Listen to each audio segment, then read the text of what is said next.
A very good morning dear aspirants. Byju's के government exams prep channel में आप सभी का हार्दिक स्वागत है। दोस्तों, आज इस वीडियो में हम चर्चा करेंगे this day in history segment की। एक ऐसा सेगमेंट जो आपके सामने प्रस्तुत करता है इतिहास से संबंधित उन सभी घटनाओं को जो आपकी आने वाली इन सभी गवर्नमेंट परीक्षाओं के दृष्टिकोण से बेहद इंपॉर्टेंट है। अलोंग विद दिस लेक्चर के अंत में हम आपसे शेयर करेंगे कुछ बेहद लाभदायक प्रैक्टिस क्वेश्चंस भी that will be based on all those historic facts that we discuss in today's lecture।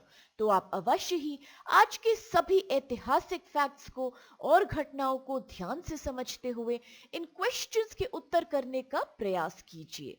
इनके आंसर्स आप निरंतर शेयर कीजिए हमारे साथ इन द कमेंट सेक्शन, क्योंकि इनके लगातार अभ्यास करने से भी आपको इन सभी एग्जाम्स में बेहद लाभ मिलेगा। तो आइए फ्रेंड्स, अब शुरू करते हैं 17 मई अर्थात आज के दिनांक से जुड़े हमारे सभी इंपॉर्टेंट हिस्टोरिकल फैक्ट्स की। The very first fact of today is associated with 1749 when English physician and scientist Edward Jenner was born। अर्थात ब्रिटिश चिकित्सक और वैज्ञानिक एडवर्ड जेनर का जन्म आज ही के दिन हुआ था। Edward Jenner was an English physician and scientist who pioneered the concept of vaccination, including creating the first smallpox vaccine of the world। यह विश्व की प्रथम स्मॉलपॉक्स बीमारी के खिलाफ वैक्सीन थी और इसी कारण अक्सर एडवर्ड जेनर को इम्यूनोलॉजी का जनक भी माना जाता है। Smallpox was widespread in the 18th century और इसके frequent outbreaks के कारण कई लोगों की मृत्यु हो जाती थी। लोग गंभीर रूप से बीमार पड़ जाते थे।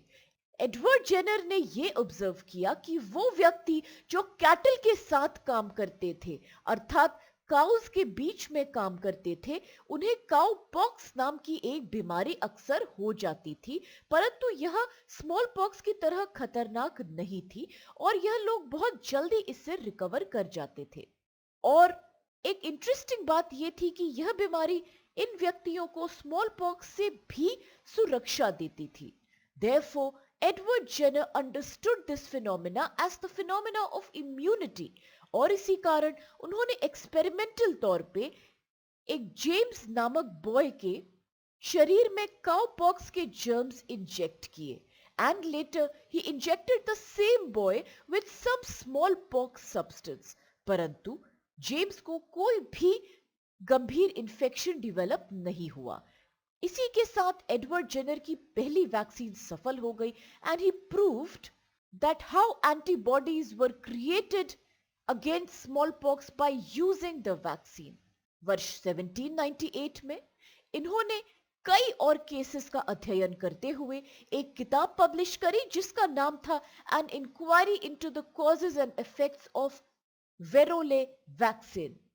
एडवर्ड जेनर 1788 में रॉयल सोसाइटी के फेलो चुने गए थे and following his publication of a careful study of previously misunderstood life of the bird called nestled cuckoo, इन्होंने कई नई खोजें प्रदान करी following a study that combined observation, experiment and dissection। इसके परिणाम स्वरूप he was also the first person in the field of zoology to have described the concept of brood parasitism of the cuckoo।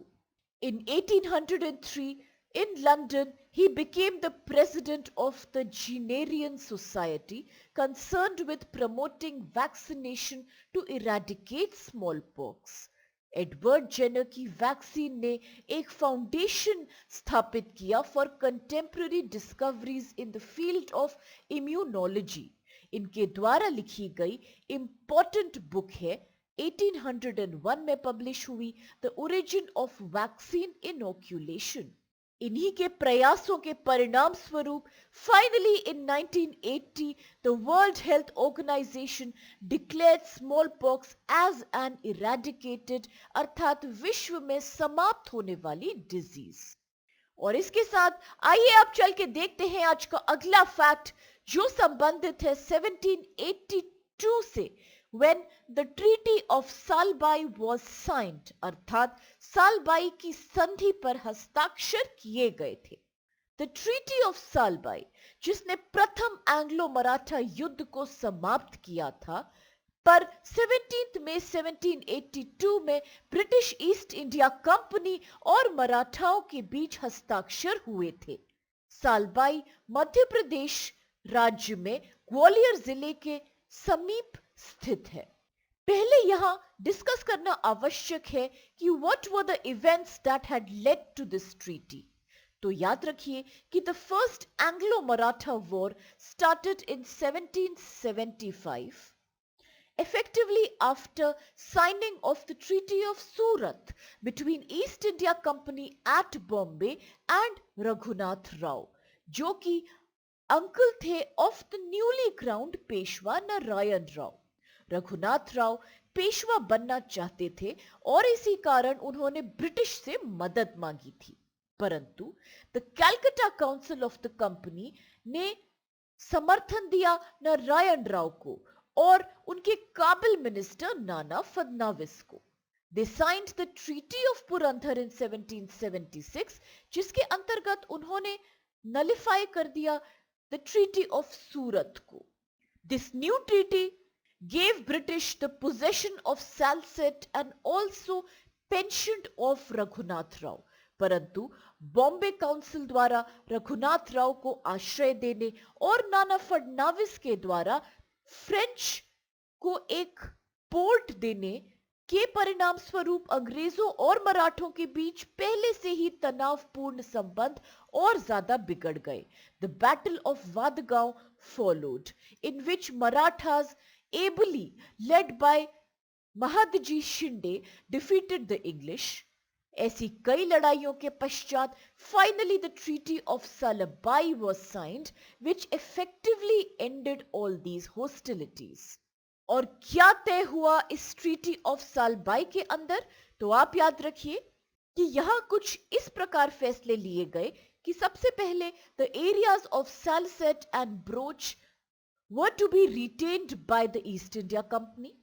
The Marathas had to guarantee कि वह मैसूर के हैदर अली को हरा के सारे पुराने मराठा पोजेशंस वापस ले लेंगे in the Carnatic reason.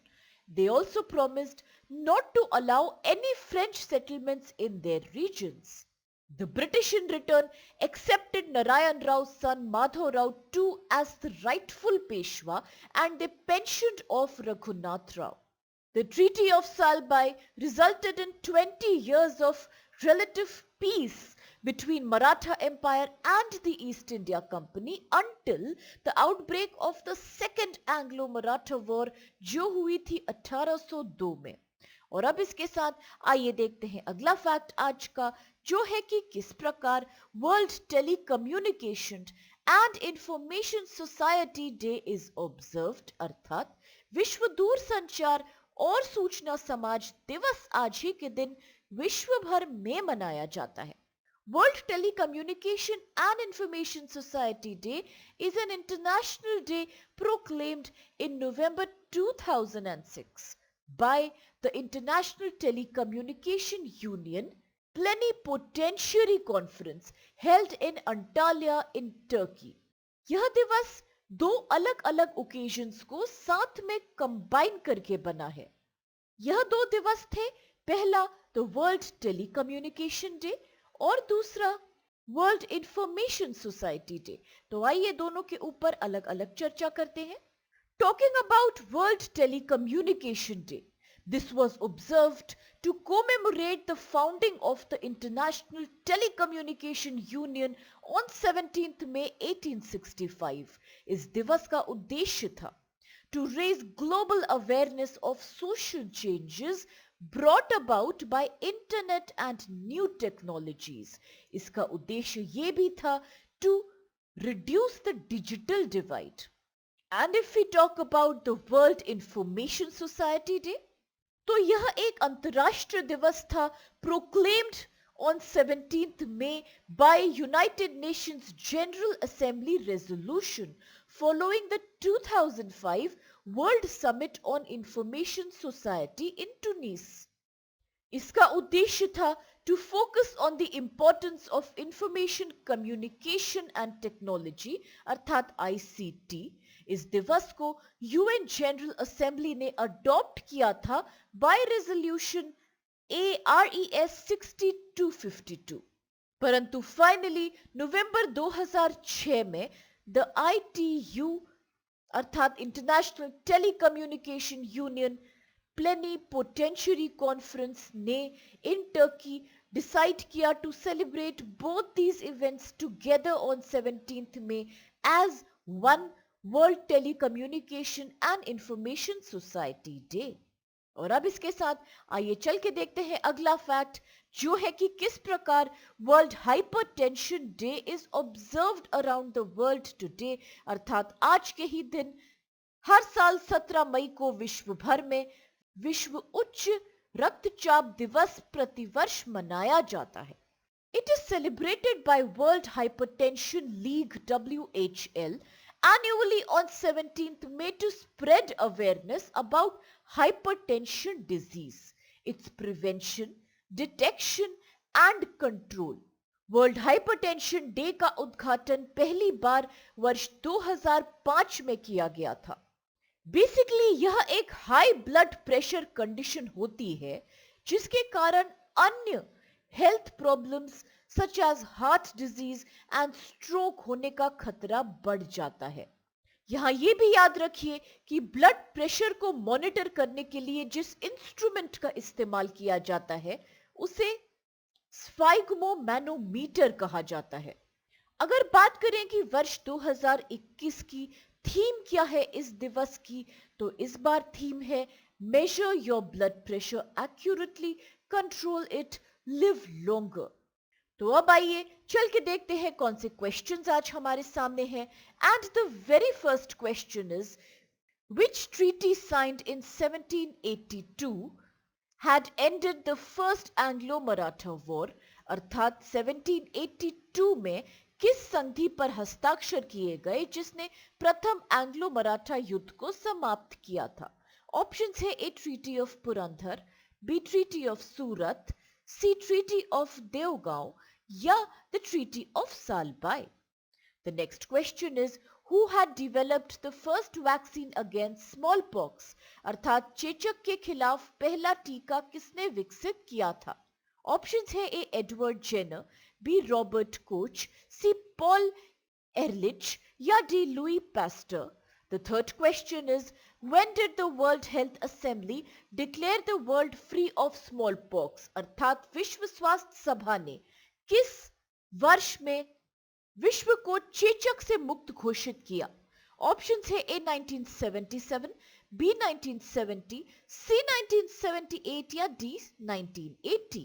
The fourth question is when is the World Telecommunication and Information Society Day observed अर्थात विश्व दूरसंचार और सूचना समाज दिवस कब मनाया जाता है. ऑप्शंस में कुछ दिनांक हैं जैसे कि ए 15th में, बी 16th में, सी 17th में या डी 18th में. और पांचवा प्रश्न है when is the world hypertension day observed अर्थात विश्व उच्च रक्तचाप दिवस कब मनाया जाता है. ऑप्शंस है ए 7 में, बी 17 में, सी 27 में या डी 31 मई. And the last and the sixth question for today is a sphygmomanometer is used to monitor which of the following health conditions अर्थात निम्न में से किस समस्या को मॉनिटर करने के लिए स्पाइग्मोमैनोमीटर का उपयोग किया जाता है. ऑप्शंस है A fever, B blood pressure, C glucose या D hearing. And now with all these interesting questions and some really important facts आज के इस सेशन को हम यहीं समाप्त करते हैं इस आशा के साथ कि आप सभी को इससे बेहद लाभ मिलेगा. दोस्तों अगर आपको वीडियो पसंद आए और आपको इस लेक्चर से लाभ मिले तो प्लीज चैनल को लाइक, शेयर और सब्सक्राइब अवश्य कीजिए. With this, have a great day, stay safe and thank you so much to all of you.